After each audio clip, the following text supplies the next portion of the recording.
Hello and welcome to another Salty Sunday. Today I'm going to talk about how whales help mitigate climate change. You've probably heard the term blue carbon before.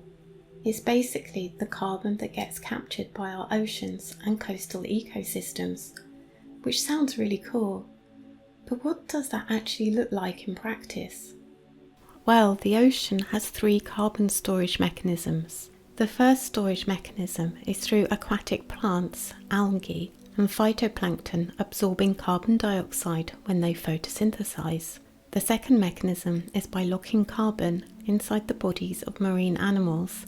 And the third mechanism is by burying carbon deep down in ocean sediments. Whales actually contribute to all three of these mechanisms, and scientists believe that they likely supported even greater amounts of blue carbon storage before their populations were depleted by commercial whaling in the 1800s.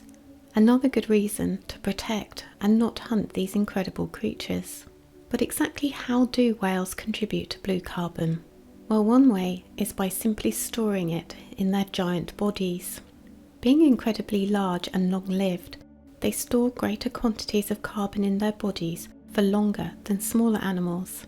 They digest and store large quantities of carbon-rich prey and exhale very little carbon dioxide back into the atmosphere. In fact, they are able to store more carbon in their bodies than trees. Oak trees, which are one of the most efficient carbon-capturing tree species, captures roughly 12 tons of carbon dioxide over a maximum 500-year lifespan, whilst one whale can capture an average of 33 tons of carbon dioxide over its lifespan. And this carbon can be transported to the deep sea, where it remains for centuries when the whale dies. After a whale has died and started to decompose, it sinks through the water column until it reaches the seabed. The carcass is then known as whale fall. The whale carcass feeds an entire ecosystem of deep-sea creatures, from large scavengers to microscopic bacteria. As it decomposes, the carbon stored in its body is sequestered into the sediment and cycled through the deep-sea ecosystem, preventing it from returning to the atmosphere as carbon dioxide. A study in 2010 found that populations of whales before industrial whaling would have sunk between 190,000 to 1.9 million tons of carbon per year to the bottom of the ocean. This carbon, rather than being sequestered, was released into the atmosphere when the whales were killed and processed. It is estimated that over the course of 20th century whaling, 70 million tons of carbon dioxide was added into the atmosphere.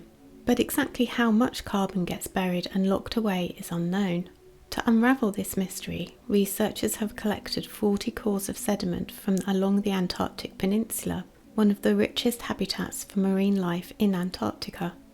The scientists are going to analyse the layers of sediment, determining how much carbon they contain and the date they were deposited, as well as using environmental DNA analysis to determine what marine life was around in the past, building a picture of the history of Antarctic marine life and how humans have impacted it. The hope is that scientists can determine how much carbon was sequestered into the deep sea mud by the great whales before industrial whaling brought them to near extinction. Ultimately, the researchers want to determine how much carbon whales remove from the atmosphere simply by existing and then dying, dropping their vast bodies to the seafloor, and how this helps in the fight against climate change. It will also shed light on the impact whaling had on the carbon released into our atmosphere. The other way that whales help in the fight against climate change is through their migration. Humpback, blue and fin whales migrate annually up to 12,000 miles. In doing so, they transport vast amounts of essential nutrients from their feeding grounds, such as Alaska and Antarctica, to their nutrient-poor breeding and nursery grounds, such as Hawaii and the Caribbean. Along their migratory routes and on their breeding grounds, the nutrients they consumed are released as feces and urine, quite literally fertilizing the oceans and stimulating phytoplankton blooms. A study on this has calculated that in oceans across the globe, great whales transport about 4,000 tonnes of nitrogen each year to low-nutrient coastal areas in the tropics and subtropics. These phytoplankton are critical to the marine food web, providing food for zooplankton and absorbing carbon dioxide via the process of photosynthesis. It is estimated that globally, marine phytoplankton capture the equivalent of 4 Amazon rainforests worth of carbon dioxide each year, as they photosynthesize and produce half the oxygen we breathe. The final way in which whales help to mitigate climate change is again by promoting the growth of phytoplankton by a process named the whale pump.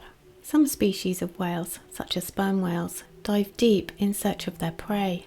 At the surface, they expel large amounts of nutrient-rich feces and urine, essentially the byproducts of the digested deep-sea prey they've been hunting.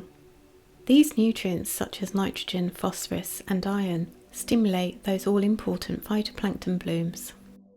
So when we think about climate solutions, whales probably aren't the first thing that come to mind. But as we've seen, these giants of the sea are natural climate allies, storing carbon in their bodies, fertilizing phytoplankton, and helping to bury carbon deep in the ocean where it can be locked away for centuries. Protecting and restoring whale populations isn't just good for biodiversity, it's also good for the planet. Every whale counts, and by ensuring their survival, we're also helping to strengthen one of nature's most powerful carbon sinks. Thanks for watching this Salty Sunday. If you found this video interesting, don't forget to like, subscribe, and share with like-minded friends.